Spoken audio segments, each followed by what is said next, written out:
Good evening. Welcome to Manung Hutna. Maroina, we Chehi Ani Mapung Park, Raba, Adum Lana Makaksida, Manipurgi, Lady Kanglup Anigi Lanchiki Manung Jida, Mapandaki Changjala Kiba, Central Forces Sing. Central Forces Sing say Yam controversial over Mawong Amakaka, one sided community the Mating Pangbo Ukiba, Madi Makoina Torp, Tabak Torom Sing the Koi Prazamiam, the Tazar Tabuki Wafum say, Hanana Koi Chehi and is the Urugalakani, Aduna, Manipurgi Irang say, Kam Kanda Lushan, Gani Haibagi Wafum say, Akoigi, Lady Manipurgi, Hana Palamba Sarkana Solo Shalodaba Central Forces, the Jajik Lushandaba, Mamang the Pangtokiba, Koigi member of parliament, ki election give Masiki fall Haido Madunda, BJP government, Irang Soidan Lushan, Gani Haidamani, Adusu Lushan Gidaba, Aduna, Hazik Mapaniki Sanjal was Central Forces, Mayam the Towning with the Tauga Laposisu, I'm the Chauba, Koigi Manipuda, Koi Praza Sing the Chauba people Chaiting Kakori, Aduna, Manipurgi Sarkar say, Masi totally Masi Koigi central government, superset Tauba Matunda, animated suspension, Matunda Manipurgi, Lady Langak say.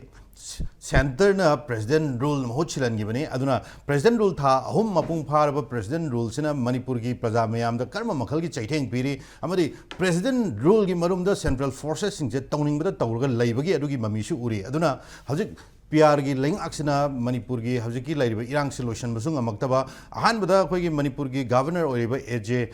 Matsigi Ajay Kumar Bhala si am kahena praja mayam na thaja bagi wafum leirambani adubu mahakna tawthorpa thabak thorom mayam khaksu thaja dabagi wafum leigre Manipur free movement regime habde tongan tongan chingi amadi akhoi gi tamgi lambi singda ching leiriba khun akhoi gi jati ani si changthok chin tawba yabagi wafum su leirambani adubu adugi thabuk su pangthokpa ngamgidagi wafum leigre even arm surrender gi matang su valley gi oiriba akhoi gi tongan tongan ba police ki armory da gi loot tawe haiba khoi khulai sing se loinamak lokhot khre tawdu sing gi saruk sing da ching gi illegal khoi gi immigrants mapani gi changjal ko mayam ko pai khulai sing longsen bangam da gi wafum phau leiri aduna hojik pangthoi ba sirui lili festival mit mangani oiba masigi khongchat ta so Manipur gi paumi puba DIPR sinba adugumba khoi gi bus ki trip amada Gwal Dabida Labor, Fort Maha Regiment, Assam Rifles, Army ki Makhad Labor Simba companies na Tongan Mamakhalgi, Koi harassment people of Lere, Manipur gi Lariba, Manipur State Road Transport Corporation gi, Manipur have a bus power, Manipur have Yaro Havigi, Wafam Angakpa, Koi Manipur gi Oriba, own Koi state, own area, Makoi Mapani, Sangal Central Forces, Singina.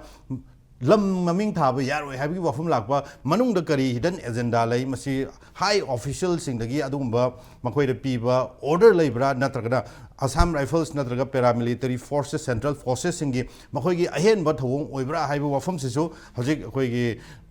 Manipurgi EGM amari amju yaudna ngarang ngarang si masi achoba khoi strike amataroga Manipur pauchi phong the wafum legre aduna Lairiba Koi Manipur Chief Secretary Nazu Masiki Committee Semani another 15 days the Loishalani Masiki Chapchava Masiki Maram Puthoga Pigani Prazamiam the Kangan and Habi of Lay Tawabo Hazik Baliba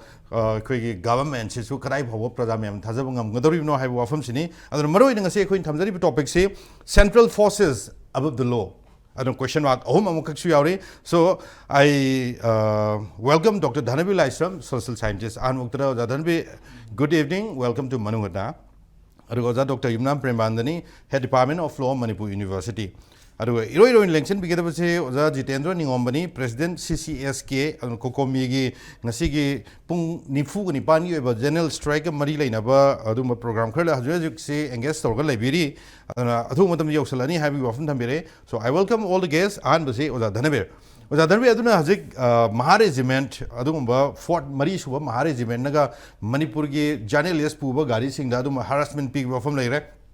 Tawabo, Heidi Wafum say, Makoida Karma Makalgi, order lakba, high officials in the order lakba, Manipur State Road Transport, Sarkar sponsored of Badum Bagari, DIPR, Silga Puba, Adum Paumi, Amkaki, harassment of Wii Wafum, Adum Manung Sida, Yamna, Tongan Bamogi, Agenda Amkaki, Yawi Wafum, Uri Maramdi,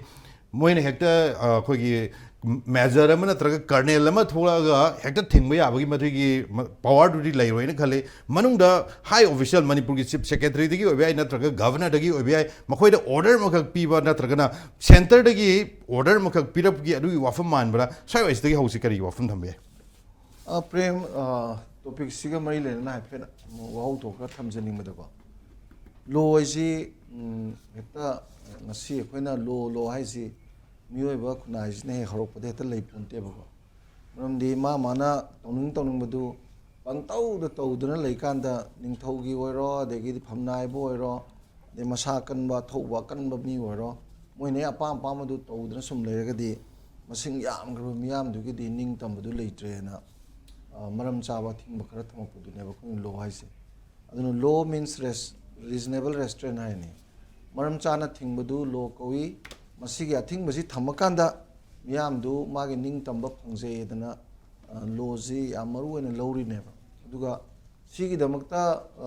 ꯀꯅꯥꯅ ꯂꯣ ꯊꯨꯒꯥꯏ ꯃꯗꯨ ꯌꯦꯡꯁꯤꯟꯅꯕ ꯂꯩꯉꯥꯛꯀꯤ ꯑꯣꯏꯕ ꯑꯩꯈꯣꯏꯒꯤ ꯃꯥꯒꯤ ꯂꯣ ꯑꯦꯟꯐꯣꯔꯁꯤꯡ agency ꯃꯌꯥꯝ ꯂꯩꯗꯣꯏꯅꯤ ꯑꯗꯒꯤꯗꯤ ꯏꯚꯟ ꯀꯟꯁꯇꯤꯇ꯭ꯌꯨꯁꯟ ꯍꯥꯏꯁꯤ ꯂꯣꯗꯨꯒꯤ ꯃꯥꯌꯣꯛꯇ ꯂꯩꯕꯁꯤꯡꯗꯨ ꯊꯤꯡꯅꯅꯕꯅꯦꯕ ꯑꯗꯨꯅ ꯀꯟꯁꯇꯤꯇ꯭ꯌꯨꯁꯟꯁꯤ ꯇꯁꯦꯡꯅ ꯂꯣꯗꯨꯒꯤ ꯃꯥꯌꯣꯛꯇ ꯊꯤꯡꯅꯕꯗ ꯁꯨꯄ꯭ꯔꯤꯝ ꯀꯣꯔꯠ ꯀꯥꯏꯅ ꯀꯣꯔꯠ ꯃꯌꯥꯝ ꯂꯩꯔꯤꯁꯤ ꯂꯣ ꯊꯨꯒꯥꯏꯕ ꯃꯌꯥꯝꯗꯨꯒꯤ ꯃꯊꯛꯇ ꯗꯟꯗꯤ ꯃꯔꯝ ꯆꯥꯒꯗꯤ ꯄꯤꯅꯅꯕ ꯂꯩꯔꯤꯅꯦꯕ ꯁꯨꯃꯥꯏꯅ ꯇꯧꯕꯁꯤꯗ ꯃꯅꯤꯄꯨꯔ ꯀꯣꯟꯇꯦꯛꯁꯁꯤꯗ ꯑꯩꯈꯣꯏꯅ ꯌꯦꯡꯕ ꯀꯥꯟꯗ ꯎꯕꯁꯤ ꯂꯩꯕꯥꯛ ꯉꯥꯛꯄꯁꯤ ꯂꯣꯏꯅꯃꯛꯁꯤ ꯃꯥꯂꯦꯝꯒꯤ ꯑꯣꯏꯅ ꯉꯥꯛꯅꯔꯤꯁꯤ ꯁꯤꯚꯤꯜ ꯑꯦꯗꯃꯤꯅꯤꯁꯇ꯭ꯔꯦꯁꯟ ꯍꯥꯏꯕ ꯑꯃꯀꯣ ꯑꯗꯨꯒ ꯃꯤꯂꯤꯇꯔꯤ ꯑꯦꯗꯃꯤꯅꯤꯁꯇ꯭ꯔꯦꯁꯟ ꯍꯥꯏꯕ ꯑꯃ ꯃꯤꯂꯤꯇꯔꯤ ꯑꯦꯗꯃꯤꯅꯤꯁꯇ꯭ꯔꯦꯁꯟ ꯍꯥꯏꯕꯗꯨꯗꯗꯤ ꯑꯩꯈꯣꯏꯒꯤ ꯑꯥꯔꯃꯤꯁꯤꯡꯅ ꯃꯣꯏ ꯊꯣꯛꯑꯕ ꯃꯣꯏꯒꯤ ꯗꯔꯀꯥꯔ ꯂꯩꯕ ꯂꯣꯗꯨ ꯁꯦꯝꯃꯒ ꯄꯪꯇꯧ ꯇꯧꯕ ꯑꯗꯨꯗꯅꯦ ꯑꯩꯈꯣꯏꯅ ꯗꯤꯛꯇꯦꯇꯔꯁꯤꯞ ꯍꯥꯏꯔꯤꯕ ꯃꯤꯂꯤꯇꯔꯤ ꯖꯨꯟꯇꯥꯒ ꯍꯥꯏꯔꯤꯕ ꯑꯇꯣꯞ ꯑꯇꯣꯞꯄ ꯂꯝꯗ ꯂꯩꯔꯤ ꯃꯌꯥꯝꯁꯦ ꯑꯗꯨꯒ ꯑꯩꯈꯣꯏꯒꯤꯁꯤꯅ ꯇꯁꯦꯡꯅ ꯂꯩꯔꯤꯕ ꯂꯣꯗꯨ ꯃꯁꯤꯕꯨ ꯄ꯭ꯔꯥꯛꯇꯤꯁ ꯇꯧꯔꯤꯕ ꯂꯣꯌꯔꯁ ꯃꯌꯥꯝ ꯂꯩꯔꯦ ꯀꯣꯔꯠ ꯂꯩꯔꯤ ꯀꯣꯔꯠꯇꯨꯁꯨ ꯃꯊꯪ ꯂꯥꯋꯔꯗꯒꯤ ꯍꯥꯏꯌꯔꯗꯒꯤ ꯁꯨꯄ꯭ꯔꯤꯝ ꯀꯣꯔꯠ ꯀꯥꯏꯅ ꯂꯩꯔꯤꯅꯤꯗ ꯁꯤꯗ ꯂꯩꯔꯤꯕ ꯁꯦꯀ꯭ꯌꯨꯔꯤꯇꯤ ꯐꯣꯔꯁ ꯃꯌꯥꯝꯁꯤꯡꯁꯦ ꯑꯥꯔꯃꯤꯁꯤꯅ ꯑꯦꯛꯁꯇꯔꯅꯦꯜ ꯃꯤꯅꯤꯁꯇ꯭ꯔꯤꯒꯤ ꯃꯈꯥꯗ ꯂꯩꯔꯦ ꯃꯣꯏꯗꯤ ꯂꯥꯟ ꯊꯦꯡꯅꯅꯕ ꯂꯥꯛꯄꯅꯤꯀꯣ ꯑꯗꯨꯒ ꯄꯦꯔꯥꯃꯤꯂꯤꯇꯔꯤ ꯐꯣꯔꯁꯁꯤꯁꯨ ꯇꯁꯦꯡꯕꯗꯤ ꯂꯩꯄꯥꯛꯇꯨꯒꯤ ꯔꯨꯜ ꯑꯣꯐ ꯂꯣꯗꯨ ꯃꯇꯦꯡ ꯄꯥꯡꯅꯕ ꯍꯥꯏꯇꯥꯔꯦꯅꯦ ꯏꯁꯇꯦꯠꯇꯀꯣ ꯑꯗꯨꯒ ꯍꯣꯏ ꯑꯁꯥꯝ ꯔꯥꯏꯐꯜꯒꯤꯗꯤ ꯈꯔ ꯇꯣꯉꯥꯟꯈ꯭ꯔꯦ ꯃꯣꯏꯒꯤꯗꯤ ꯀꯥꯎꯟꯇꯔ ꯏꯟꯁꯨꯔꯦꯟꯁꯁꯨ ꯌꯥꯎꯋꯦ ꯕꯣꯔꯗꯔ ꯉꯥꯛꯄꯁꯨ ꯌꯥꯎꯔꯦ ꯑꯇꯣꯞꯄꯗꯅ BSFꯅ ꯉꯥꯏꯀꯣ ꯑꯗꯨꯒ ꯑꯍꯨꯝꯁꯨꯕꯗꯅ ꯁ꯭ꯇꯦꯠꯀꯤ ꯂꯣ ꯑꯦꯟ ꯑꯣꯔꯗꯔꯁꯤ ꯐꯖꯅ ꯉꯥꯛꯄꯗ ꯃꯇꯦꯡ ꯄꯥꯡꯅꯕ ꯂꯥꯛꯄꯅꯦꯕ ꯑꯗ ꯍꯥꯏꯔꯤꯕ ꯃꯌꯥꯝꯁꯤꯡꯁꯤ ꯃꯅꯤꯄꯨꯔꯗ ꯂꯩꯔꯤꯕ ꯑꯩꯈꯣꯏꯒꯤ ꯄꯦꯔꯥꯃꯤꯂꯤꯇꯔꯤ ꯑꯣꯏꯔꯣ ꯑꯗꯨꯒ ꯑꯥꯔꯃꯤ ꯑꯣꯏꯔꯣ ꯃꯣꯏꯅ ꯉꯁꯤꯐꯥꯎꯗ ꯆꯠꯊꯔꯛꯏꯕ ꯄꯣꯠꯁꯤ ꯃꯣꯏ ꯈꯛꯇꯅꯅꯦꯕ ꯋꯥꯊꯣꯛ ꯑꯣꯏꯔꯤ ꯃꯌꯥꯝꯁꯦꯀꯣ ꯍꯥꯏꯕꯗꯤ ꯃꯥꯒꯤ ꯂꯝꯗꯨꯒꯤ ꯁꯤꯇꯤꯖꯟ ꯃꯌꯥꯝꯗꯨ ꯃꯄꯥꯟꯗꯒꯤ ꯆꯪꯉꯛꯄ ꯏꯂꯤꯒꯦꯜ ꯏꯃꯤꯒ꯭ꯔꯦꯟꯁꯤꯡꯅ ꯃꯩ ꯊꯥꯗꯅ ꯑꯗꯒꯤꯗꯤ ꯍꯥꯠꯄ ꯇꯨꯞꯄ ꯇꯧꯗꯅ ꯑꯋꯥꯕ ꯅꯪꯍꯟꯕ ꯌꯥꯕ ꯅꯪꯉꯀꯥꯟꯗꯨꯗ ꯃꯥꯒꯤ ꯄ꯭ꯔꯖꯥ ꯁꯤꯇꯤꯖꯟꯗꯨ ꯀꯟꯅꯕ ꯁꯤ ꯃꯌꯥꯝꯁꯦ ꯂꯣꯒꯤ ꯃꯥꯌꯣꯛꯇ ꯇꯧꯕ ꯉꯥꯛꯇꯅꯤꯅ 100% ꯑꯦꯒꯦꯟꯁ ꯗ ꯂꯣꯅꯦꯕ ꯑꯗꯨ ꯃꯌꯥꯝꯗꯨ ꯀꯟꯅꯅꯕ ꯃꯗꯨ ꯃꯌꯥꯝꯗꯨ ꯉꯥꯛꯅꯅꯕ ꯂꯩꯒꯗꯕ ꯃꯣꯏꯅ ꯑꯩꯈꯣꯏꯒꯤ ꯃꯥꯒꯤ ꯁꯤꯇꯤꯖꯟꯗꯨꯅ ꯋꯥꯕꯗ ꯀꯩꯁꯨ ꯈꯟꯗ꯭ꯔꯕ ꯃꯥꯒꯤ ꯁꯤꯇꯤꯖꯟꯗꯨꯒꯤ ꯃꯤꯌꯥꯝꯁꯤꯡꯗꯨ ꯑꯋꯥ ꯑꯅꯥ ꯇꯥꯅꯅꯕ ꯁꯤꯜꯂꯤꯕ ꯀꯥꯡꯕꯨꯁꯤꯡꯗꯨꯗ ꯍꯦꯟꯅ ꯁꯧꯒꯠꯄꯒꯤ ꯃꯃꯤ ꯇꯥꯔꯒ ꯂꯥꯛꯄꯁꯤꯗꯤ ꯃꯣꯏꯁꯨ ꯉꯁꯤꯒꯤ ꯇꯣꯄꯤꯛꯁꯤ ꯆꯞ ꯆꯥꯏꯌꯦꯕ ꯃꯣꯏ ꯃꯌꯥꯝꯁꯤ ꯂꯣꯒꯤ ꯃꯊꯛꯇ ꯂꯩꯔꯕ꯭ꯔꯥ ꯍꯥꯏꯅ ꯂꯣꯁꯤꯒꯤ ꯃꯊꯛꯇꯗꯤ ꯀꯅꯥꯝ ꯂꯩ ꯉꯝꯄꯣꯟꯇꯦꯅꯦ ꯅꯣ ꯋꯥꯟ ꯀꯦꯟ ꯑꯕꯞ ꯗ ꯂꯣ ꯍꯥꯏꯔꯤꯅꯤ ꯂꯣꯒꯤ ꯃꯊꯛꯇ ꯀꯅꯥꯝꯇ ꯂꯩꯕ ꯉꯝꯗꯦ ꯍꯣꯏ ꯇꯧꯕꯇꯕꯨ ꯂꯣ ꯍꯥꯏꯁꯤ ꯃꯤꯌꯥꯝꯅ ꯁꯦꯝꯕꯅꯤꯀꯣ ꯃꯥꯒꯤ ꯁꯔꯒꯗꯒꯤ ꯍꯦꯛꯇ ꯂꯣꯒꯤ ꯂꯥꯏꯔꯤꯛꯇꯨ ꯇꯥꯔꯛꯄ ꯅꯠꯇꯦꯕ ꯑꯗꯨꯕꯨ ꯁꯦꯝꯃꯤꯕꯁꯤ ꯀꯔꯤꯒꯤꯅꯣ ꯍꯥꯏꯀꯥꯟꯗ ꯂꯝꯗꯝꯗꯨꯗ ꯂꯩꯔꯤꯕ ꯃꯤꯌꯥꯝꯁꯤꯡꯗꯨ ꯌꯥꯝ ꯅꯨꯡꯉꯥꯏ ꯌꯥꯏꯐꯅ ꯂꯩꯅꯅꯕꯅꯦꯕ ꯑꯗꯩ ꯍꯦꯟꯗꯣꯛꯇꯅ ꯃꯄꯥꯟꯗꯒꯤ ꯆꯪꯉꯛꯄ ꯃꯤꯒꯤꯐꯥꯎ ꯂꯣ ꯂꯩꯗꯣꯏꯅꯤ ꯑꯗꯩ ꯃꯥꯂꯦꯝꯒꯤ ꯑꯣꯏꯅꯁꯨ ꯂꯝ ꯃꯌꯥꯝꯒꯤ ꯃꯔꯤ ꯂꯩꯅꯕꯁꯤꯗ ꯏꯟꯇꯔꯅꯦꯁꯅꯦꯜ ꯂꯣ ꯑꯣꯏꯅ ꯂꯩꯔꯤꯅꯤꯀꯣ ꯁꯤꯒꯤꯁꯤ ꯂꯩꯕꯁꯤꯅ ꯃꯥꯂꯦꯝꯒꯤꯕꯨ ꯊꯥꯛꯇ ꯑꯣꯏꯔꯕꯁꯨ ꯑꯗꯨꯒ ꯃꯥꯒꯤ ꯂꯩꯄꯥꯛꯇꯨꯒꯤ ꯊꯥꯛꯇ ꯑꯣꯏꯔꯁꯨ ꯃꯌꯥꯝꯗꯣ ꯌꯥꯝ ꯅꯨꯡꯉꯥꯏꯅ ꯍꯤꯡꯃꯤꯟꯅꯕꯒꯤ ꯑꯥꯔꯊ ꯊꯣꯛꯅ ꯂꯩꯕꯗꯨ ꯑꯃ ꯑꯣꯏꯅꯅꯕ ꯍꯣꯠꯅꯕꯅꯦꯕ ꯑꯗꯣ ꯃꯅꯤꯄꯨꯔ ꯀꯣꯟꯇꯦꯛꯁꯇꯗꯤ ꯌꯥꯝ ꯃꯔꯨꯑꯣꯏꯅ ꯑꯥꯔꯃꯤ ꯄꯔꯁꯣꯅꯦꯜꯁꯤꯡꯁꯨ ꯑꯗꯒꯤꯗꯤ ꯑꯩꯈꯣꯏꯒꯤ ꯄꯦꯔꯥꯃꯤꯂꯤꯇꯔꯤ ꯁꯦꯟꯇ꯭ꯔꯦꯜ ꯄꯦꯔꯥꯃꯤꯂꯤꯇꯔꯤ ꯐꯣꯔꯁꯁꯤꯡꯁꯨ ꯃꯁꯤꯡ ꯌꯥꯝꯅꯁꯨ ꯂꯩꯔꯦ ꯑꯗꯒꯤꯗꯤ ꯍꯣꯏ ꯑꯥꯔꯝ ꯐꯣꯔꯁꯦꯁ ꯁ꯭ꯄꯦꯁꯤꯌꯦꯜ ꯄꯋꯥꯔ ꯑꯦꯛ ꯂꯩꯔꯁꯨ ꯏꯚꯟ ꯗ ꯁ꯭ꯀꯥꯏ ꯍꯦꯖ ꯂꯤꯃꯤꯠ ꯍꯥꯏꯕ ꯑꯗꯨꯃꯥꯏꯅ ꯉꯁꯥꯏꯒꯤ ꯋꯥꯔꯒꯤ ꯐꯥꯎꯕ ꯂꯤꯃꯤꯠ ꯂꯩꯔꯤꯅꯦꯕ ꯑꯗꯨꯗ ꯃꯅꯤꯄꯨꯔꯗ ꯆꯠꯊꯔꯤꯕ ꯄꯣꯠꯁꯤꯡꯁꯤ ꯍ꯭ꯌꯨꯃꯦꯟ ꯔꯥꯏꯠꯁ ꯚꯥꯏꯑꯣꯂꯦꯁꯟꯁꯤ ꯑꯩꯈꯣꯏꯒꯤꯗ ꯃꯅꯤꯄꯨꯔꯁꯤ ꯃꯄꯥꯟꯒꯤ ꯃꯤꯅ ꯃꯅꯤꯄꯨꯔꯁꯤ ꯌꯥꯝ ꯄꯤꯛꯏ ꯑꯗꯨꯕꯨ ꯃꯈꯜ ꯈꯨꯗꯤꯡꯒꯤ ꯍ꯭ꯌꯨꯃꯦꯟ ꯔꯥꯏꯠꯁ ꯚꯥꯏꯑꯣꯂꯦꯁꯟꯁꯤ ꯇꯧꯗꯕ ꯂꯩꯇꯦ ꯍꯥꯏꯅꯤ ꯉꯜꯂꯤꯉꯩꯗ ꯑꯩꯈꯣꯏꯅ ꯑꯥꯔꯝ ꯐꯣꯔꯁꯦꯁ ꯁ꯭ꯄꯦꯁꯤꯌꯦꯜ ꯄꯋꯥꯔ ꯑꯦꯛꯀꯤ ꯃꯥꯌꯣꯛꯇꯒ ꯃꯤꯌꯥꯝꯅ ꯂꯦꯞꯄꯝꯃꯤꯗꯨ ꯀꯔꯤ ꯍꯥꯏꯅꯤ ꯑꯩꯈꯣꯏꯒꯤ ꯇꯣꯔꯆꯔ ꯇꯧꯕ ꯑꯣꯏꯒꯦꯔꯥ ꯑꯗꯒꯤꯗꯤ ꯐꯥꯔꯒ ꯀꯨꯏꯅ ꯊꯝꯕ ꯑꯣꯏꯒꯦꯔꯥ ꯑꯗꯒꯤ ꯐꯥꯈ꯭ꯔꯒ ꯍꯜꯂꯛꯍꯟꯗꯕ ꯑꯣꯏꯒꯦꯔꯥ ꯑꯗꯒꯤꯗꯤ ꯃꯔꯝ ꯆꯥꯗꯅ ꯍꯥꯠꯇꯣꯛꯄ ꯑꯣꯏꯒꯦꯔꯥ ꯃꯔꯝꯗꯤ ꯃꯤ ꯑꯃꯠꯇ ꯂꯣꯒꯤ ꯑꯌꯥꯕ ꯌꯥꯎꯗꯅ ꯗꯟꯗꯤ ꯄꯤꯕ ꯌꯥꯄꯣꯟꯇꯦꯕ ꯑꯗꯨꯅ ꯃꯥꯒꯤ ꯗꯟꯗꯤ ꯐꯪꯗꯣꯏꯁꯦ ꯑꯩꯈꯣꯏꯅ ꯐꯥꯔꯦꯅ ꯃꯥꯁꯤ dandi leire ta ya ponte ba court no decision pi ringai ko court no pira kanda law du gi matungina mara leire leite ta ha ga dabane ba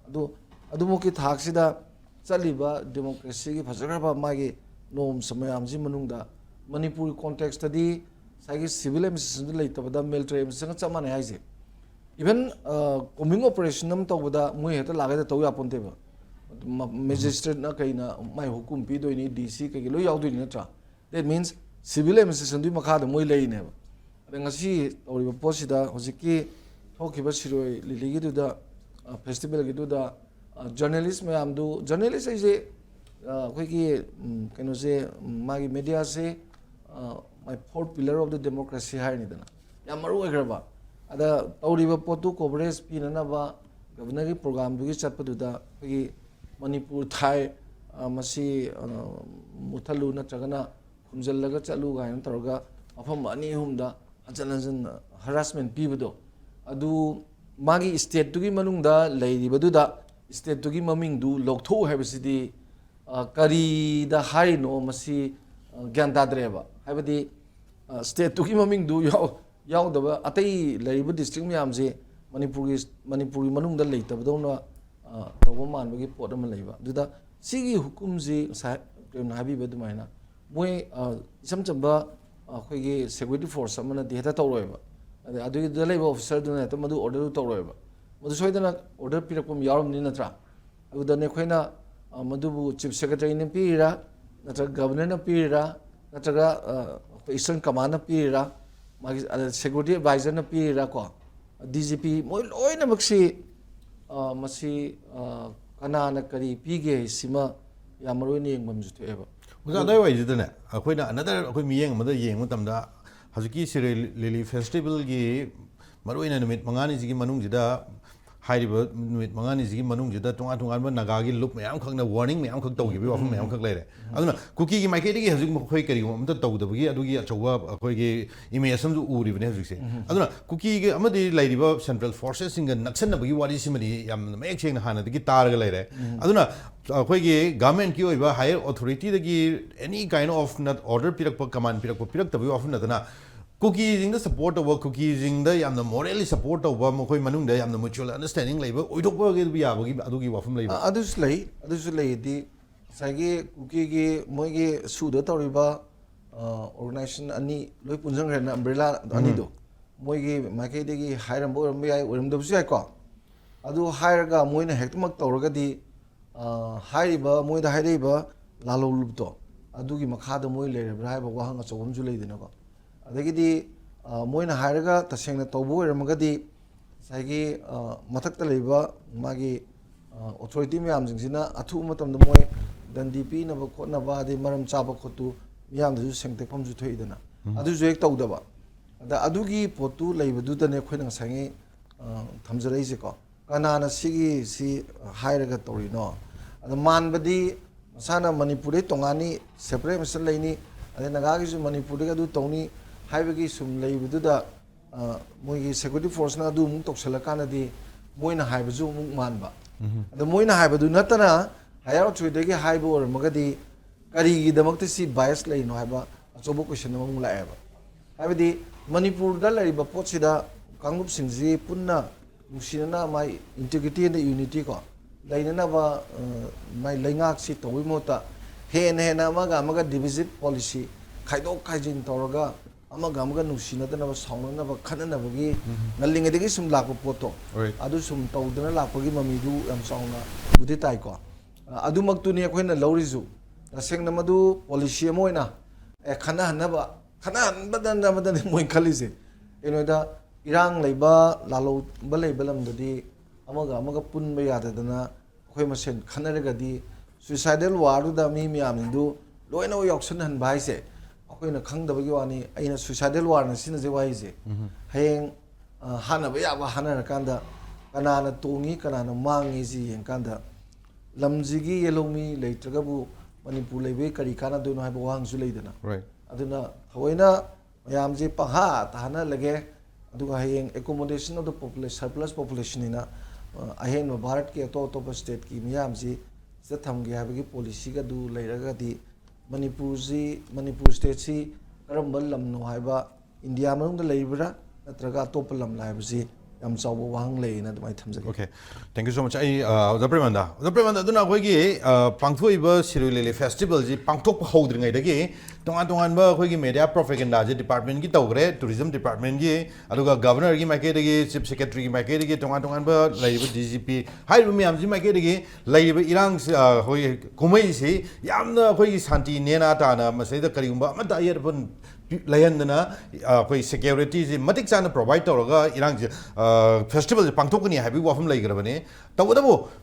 Chief Secretary na thamgiba madi tourism director gi maikei tongan ba high official security advisors ingi maikei thamgi wafam singsi loinamak masigi mayok toina central forces sing na thogla matungda thingba madi makoi ayat papirakpa state na sponsor toba state ki bus power chalan mamokai Manipur dhabai aro haibagi sigi wafam lakpa security gi maikei aduna swai sida khoi gi security jing na oina khoi lairiba lainga ki mathakda laibagi wafam duni lairi wafam se aduna swai sida Premanda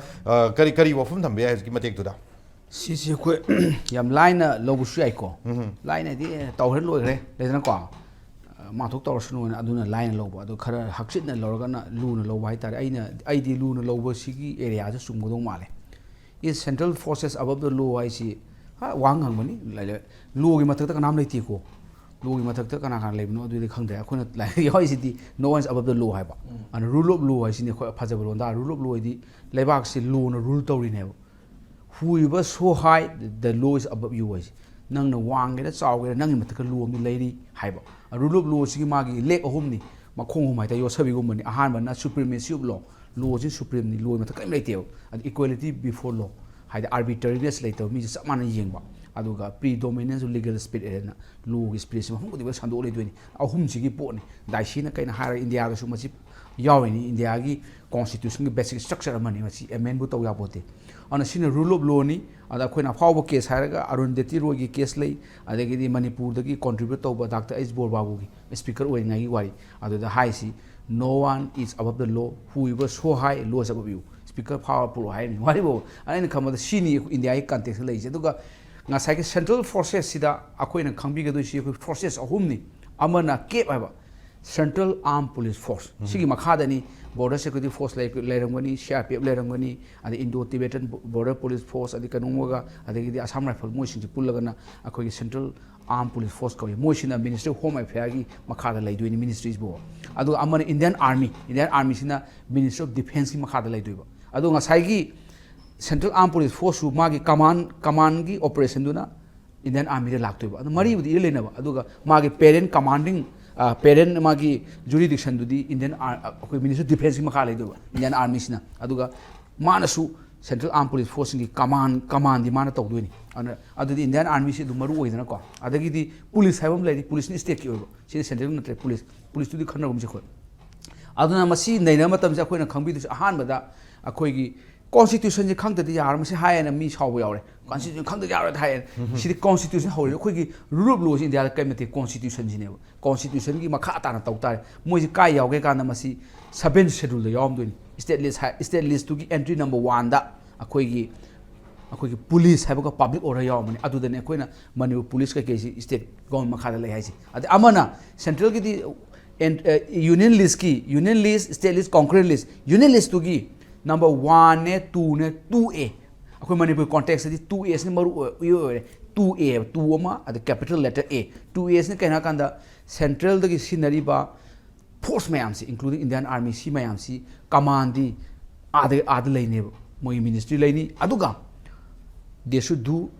in cooperation with the civil administration haiba si ji kai koge da in the aid of civil power ko moi lies in the aid of civil power ne si ma kaw ba ya aina haiba na te ko constitution gi 7 schedule gi union list ki list number 1 do gi entry number 2A da yaujabani in the aid of civil power masi wahi mang yaurongani and in the aid of civil power ying bi ga harga di case pa da yaro constitution gi laimai yauromoro Naga people movement for human right against unity India afagodo apagi case to 1996 ki just mangan hel to ba justice akui Jagadish and Brahma yawini adi ifam gi case adagidi khara naksal lagana sarban sono case sidai yawmani in the air of civil power kari no adu in the air of civil power se manipur am naina bam changi ba ko ini naina da naina da bi tholi bu do sangtani constitution gi in the air of civil power kari no adu ai da som taragadi moi matak action lo ya do ne ba ko adu naina law gi matak kara maite including army si mo gi parade Indian army act lai do ni army act asam phal act BSF act the rules regulation aduni law si moi di adu matak the constitution ana si mayam si moi kal ga saladi they are also liable akoina khangdam lai ko army na tawre lo yai khan adu lale army su law violate tawradi army can also be arrested by police ba do ni ko magistrate court pu thok army ga si an moi su court lai jai aduna akoi gi kaino koi court martial lai ji adu dam pu thok thoi ni moi ma thok taw da khot ba command si kairam ta ga da sidai da akoina yam nai ne gi se orders ati sui law da amana legal order ba ain yarab orders legal order koi amana illegal order ado manipur gi maming lauthu manipur maming uhan gano adu su manipur manung da chatpada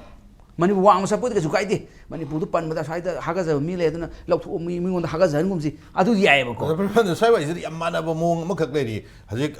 maharajban ki army kanguna tawreiba amadi hana mamang da kuki gi miyoi na अखोई मणिपुर की मैतई ताप मफमजिंग cookie की मरोन थाजलगा मोई lump ममिंग ओंथोकबा इवन अखोई थांजिंग जिंग थांटिंग ओंथोकिबा इवन इम्फाल एयरपोर्ट अखोई लमकाई एयरपोर्ट ना थोंजलकबा साइ वाइसरी मानब सबोन गरम मानब हाइदारे अदुना हजिक असम राइफल का कॉपी तौरगा तौरई पोछि हायर अथॉरिटी की मसिदे कमांड ऑर्डर अमता यावदन ngसागी मनुंग दंग सागी लैरिबा मखोई तोंगानबा अखोइना उबु फंगदबा मरी मख हालंगलिंगरी मयामना एजम्पशन अखोई तौरगा लाकवा वाफम अंकसु लैरिबनी कुकी मदे असम राइफल्स की अनि मरक से लैरिबा मरी जे करिनो का हाइबगी वाफम ममांग वांगदा हनन हंगिबे वाफम बुक लैबा मान अदु अदाइ दुनि आइना लाक्सगे तोसे हुजिकी मतंग सिदा legal order हाइबोंगा illegal order हंदक की मणिपुर की ममिंग मुथलो ममिंग खुंजलो काइजे सीदी illegal order ने सी order अखोइना खरमनागा आर्मी की जनरल ना गवर्नर order पक्तो थोगा वो खलुरे बखोइना अदु लालेको अगोन the power should be exercised as per given by the law and empower to adu gi matung sina dau ne bako law aina अगोन the power pi re aina army की general army की commander ni adu ni aina order पक्तो थोगा बोते illegal order ने मणिपुर मुथलो बसे पृथ्वी दा या India law ने याद पोनी मोने थोइ illegal order ने अर ngasi bokta kanamtan challenge tau dise very surprise move ni governor thomo chief secretary thomo army की general jarana thomo anything thosano challenge tau bodam this totally illegal order haidi si pithribi dam to tawde ahan bani india history da adu si kanana pino who will give the order it should be suspended it should be take action against that person because this is a totally illegal order sum order thopa yade akoi law gi maron haiga respondent superior ko respondent superior di nangi superior ne pirak podo army ki tawi ko ai gi command torok poni ai tawda bani command to moi tawdoi ne bako simai chatni adu hujikti anobo law do hongai sina nangna army si akoi da ma ngangai dana मागी commander पिर पुदुमान इन दबा यादे अदु इन ता court martial तौदोने नियम दा हाइसे अदु हौजिकती पृथ्वी क्या होंगे योने order पिर ता को order legal order illegal order नंग येंगदों हाइरे हौजिकती सुप्रीम कोर्ट जो हाइ अदगिदी अखोई पृथ्वी की इंटरनेशनल लॉ जा कनो पनबीबदो अदा दनि पनबीदो इंटरनेशनल लॉ दा हाइजे कनो कांदा नंगी लॉ से whether is legal or illegal order नंग येंगदो आइने एक्सरसाइज तौरम दाइ मणिपुर ममिंग खुमजलुसी याद्रे इलीगल ओइब ओर्डरनी अदुदी ngasai tawriba adai leba khomi lami nu tawri done luna haibani ko this respondent superior koi superior si responsible ni ai responsible natte mana hai order do chathabani si army argument se adu akoi no argument lai si masi international law ni Nuremberg tribunal de hore Hitler mi halu harpa ngata ne ba wari bo ba nazi me ai man halu lotion mane ba adu ai natte Hitler du ne ba dandi phangdau di adu law ko na hai international law na kai ha tribunal kai ha adu yade नंग फंग order legal order illegal येंगो illegal order दी नंग तौदबनी अदु तौदबदो नंग high court martial तौबदा लू न ngakani हाइबनी दा अदु सु खंगदोनी army सु लू खर खंगो वालंगनी अन illegal order नि totally illegal order नि अन superior respondent superior पानबे आरो सीमा अन हौजिकी दु दा मानब यावपैदो similarity की analogy नि सिंग एन लो द analogy कोइ मानब दु थिदोइने मानब सिदा कुकी की एजेंडा अदगिदी लममी होंदो खोक्तोकपा सिग हारा मानरतो एनालॉजी द चंगे पोसे अदु चंगे सि अखोय अदु ने इन ततना इम्पैक्ट हा कोई इम्पैक्ट प्लेटफॉर्म हाइजेबदो is there any bigger conspiracy हाइ अखोय द कॉन्स्पिरेसी बि लोन से लो द या तौबसी होय सिने मा हिडन एजेंडा दो दा तो बिगर कॉन्स्पिरेसी में लैब्रा सि अचौ हंग हम ओइरे governor no piramo security advisor no piramo army ki general jarang na eastern command karang piramo ata gadi mala adro conspiracy mule man be wani ko oram da ba khoi mara yingbam changi puthoga bigger conspiracy le yo malak tro se akhoi gi kanoni buffer zone ni changma yaroi kaina haiba gi conspiracy akhoi gi lamni cookie le ni aduni adani hai separate administration kai tawbu gi port sidaga naksalak pura natraga na suspension operation le ba kangbu sing don han warning pigrabani adana moi gi warning do ki badagi india gi army adagi india gi force si yana ba moi bu saudi loire la manipur lo order bu illegal oire ta let's try muthala sangal si kana ga moi sing da koina terrorist da oina board down tawra ba terrorist oina koina army ki klak bi wari da terrorist du oina sala ba ta ga di moi si occupied territory ni kana ta khai ga lam ni ga hai sungkhalai ha mi da ana koina no khana re impact ta this 5 districts occupied territory ni asai su occupied tawrom tare da na hujiki yang pokku di khajal la khosala ga adu di lura adro ane khambada indian army ga moi ga yana boira government india ga kuki kangku chi yana ri bara nataga suspension operation ji ga understanding hadi inaba natraga su law na tacit understanding kawe tacit understanding aman bu phum ga lai ri bara si thido bom changi bo adu ne si illegal order ni who will give this order you are not above the law and see order people ji by the me do officer do action governor were action adagi di who iba action lok tar kaino bu everyone is under the law ni prime minister se law gi makha da hapin president su article 53 50 wala adai da hapin law ba chief minister su ga adi high court ge su supreme court ge su law se law nga ka dom ni law se kaino bu constitution india is highest law in india ni akoi gi hence kelson gi londa da garnam hai se maji garnom ni mai makha sakadabani no one's above the law who was so high laws above you and order khudi maksi legal order ha illegal order ha illegal order should be challenged and whoever issue pass illegal order it should be punished liable oi aduga hujiki do manung da is there the bigger conspiracy we need to examine aduga 15 day gi manung da kari commissioner committee 15 days is too long ai khambada 48 hour gum da tawgada ai khamada yam maram sa da ba delaying practice ni governor na sinba amadi chief secretary ni sinba khoi gi atopa issue mana namjan ga laga khoi praja mayam da kawhal laga hajigi ngarang na hangi phong sarabi issue se anob issue mu cover up ta amarom amatang da haijo okay si amom da su yemba ya khoi meng amada haibadi state government na sinba festival ni state government is a host ni state level festival ni the community harmony purak na bani and sigi si da thing na khotan taw se ai khaba bigger conspiracy aduma tuoga akhoi gi state masa maksina state sigi mu challenge tok sale state si masa sida army du part state ni natra india ro civil power line mo tongana leba na teba state masa maksida state na mu challenge mu tok sale means state indian army or that uniform they are challenging the authority of the state itself and see you yang achoba crisis ma khalam adu su yemba ya kon ai oza Jeetendra khoi hanagi ko convener ko komi gi ai ngaijaro ge ai oza Dhanabir de round mom tak lak sake adu maroina ge okay ai oza Dhanabir lak ngai dai oza Jeetendra da muk lak no taw jage oza Jeetendra je khoi lebak ki maroi ba mifam ne pham ga lak bi je aduna khara theng na yaure yaur pa tar ga jo ai ahum super round ji oza Jeetendra dai lak no taw jage aduna once again welcome to Manung Hutna oza Jeetendra Ningomba so ngasi ki topic si central forces above the law so I'll come to oza Jeetendra aduna oza Jeetendra ngasi se khoi ge kokomina pangthok pa made hje khoi lebak mayam ga pul ga chathari ba 48 hours ki general strike khakni aduna general strike kau gi maram ji jo khoi ge Fourth Maha Regiment ki kanguna Manipur gi paumi singda torture tawa harassment tawa aduga Manipur thaba khoi gi Manipur State Road Transport Corporation gi adugum bus ta Manipur thaba yaro habi gi adugi wahom khakta tholok pa yam chawba issue khakni pick na larogan pick pa ya ba am chawna larogan am chawba issue manung da kari lege khangda ba adum wafam khak choi adu Jeetendra khoi gi guest ani gi wafam sing gi tabi hodre aduna Jeetendra gi mot kitang ta ji aduga hoji pangthoi ba general strike si akoi 48 hours ni yamna sangba praja mayamna ju yamna sange di haiba tawdo yamna di maroi ba general strike ko su oi habi wafam sule aduna overall swai matex da kitang focus taw you ai khurumjari akoi manipur si am ware wa ba sa ni ali tene ware haitare adubu warsuwana leiriba film si de koi kharidi khangmi na batari habigi wakal na manga thamaga ngasi wari bosina tunggi nuai ne bok tung de khala kanda awa bagi mathang sida maruk sida ikoi na mu 48 awar khoi Manipuri myam gi apa ma gi matung ina kojawani maru ina nahangi thogi ba thok tuna maram or kana kokumi da chenjeri ba chen chongri ba myam sing sta tongan tongan ba lekai gi local gi district gi lebi myam sing gi leader myam sing sina pressure ji angak bom khal gi pressure pir pa haidare maduna maram modana akoina numin nifu kan pung nifu gi nipan gi koi gi matam thaba aduki general strike to kojabani aduga loina hairiba general strike sigi matung sida akhoi kari togadige amutung general strike gi kana ba huju fawi mun 24 hour gumma satkhe hani kala kana kari impact le bage habigi matang su thamjage aduga sai hangbire ba ho hangi kan su thamjage huju fawu da akhoi leibiri ba war ba tanja sida akhoi na hajining si sahi tere khunda pa da khoi sahi tere ne wa gi se huju ngasi khoi sahi ani ne huju wa ngai se adu matam du ta sahi tere ta wara kanda akhoi madugi laiba nongna anu regain energy mayam mala kha tar ga madu akhoi manipur ngam gi bani adu hojik su akhoi sahi tere tongmang waji habnate hojik ori ba film sida manipur gi leiri ba film sida akhoi amutang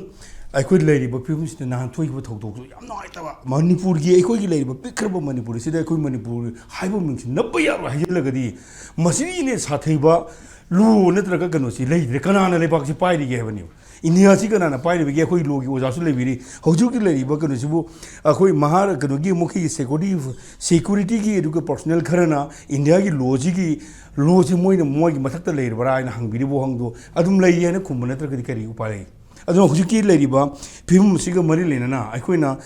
thari basi manipur gi miamda thari basi 48 hours gi manungda leiriba manipur gi thoiba thokdok to nangi thogi thokdok ta manipur gi hujukchi gi manipur apun basi gi khwaidi pangan kan leiriba akoi gi governor na la le hedana manipur miamda la le ne policy to godawni aikoina harise then adu lone na security ga yam sawu thodang loriba aikoi gi DGP adu security advisor amadi chief secretary yaungna masida lochina gani haiba pot ma mogi ayaba yawda kasu tongom bote aduna aikoina khangboda makhogi ayaba yawru toguni haina khangmani hairiba makhosi di makoi kano to godawani akogi dismiss to godawani suspend to godawani haiba pot ne boin thamjirse adubo hoji khogda aikoina ngaina hoji mamangda akogi engkana panbigi bedo hauki ba ai mayamda amdi kanamda ai khoju chamum na mu fawri nangi me gi tang taruk 2025 ta aikogi order mo thoki order sida kai doge aikogi hangi mamangi director transport obiramana doctor nibidita leire lakpumna thoki bu order je sumaina government of manipur state transport aina YMC neiba government of manipur state transport and seasoneba aduga sigi posi nahan gi thokdok tu tho kanda manipur thaba yani aroin to budo maduga mari leinena amung nahan si tang tara gi nipan da thokdok kanda government of manipur targa director transport department and iba haidar manipur jilok thokler mal ma haidar si na thok pusina ikoi gi hojuk oibiriba koi kai kamnijiri ba koi gi director transport ka koi khumantam daina na thokbane ba masida koi gi amana manipur state haina hairaga amana manipur pandraga sigi posida kitang chamom na khoi ju samana ba ke kanoni ko portfolio ni parise adugi por mu chu chamom na bole bina masida marak to khoi kari to yaurge haibagi wang ma khoi hang bom lei haidar aduna sigi posi punmang na khoi well plan torga toribra haibagi wang si khoi tare wosige aduna leiriba phibum sida khoi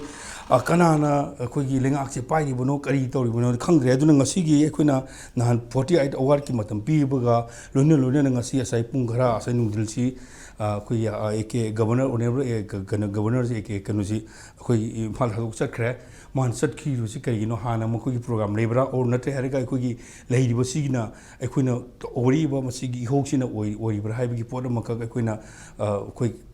khangmo mathuk ta haidare aduna hayeng phawu si monong da hayeng 48 hour si monong da India government na akhoi manipur people sing da kari har ka dorege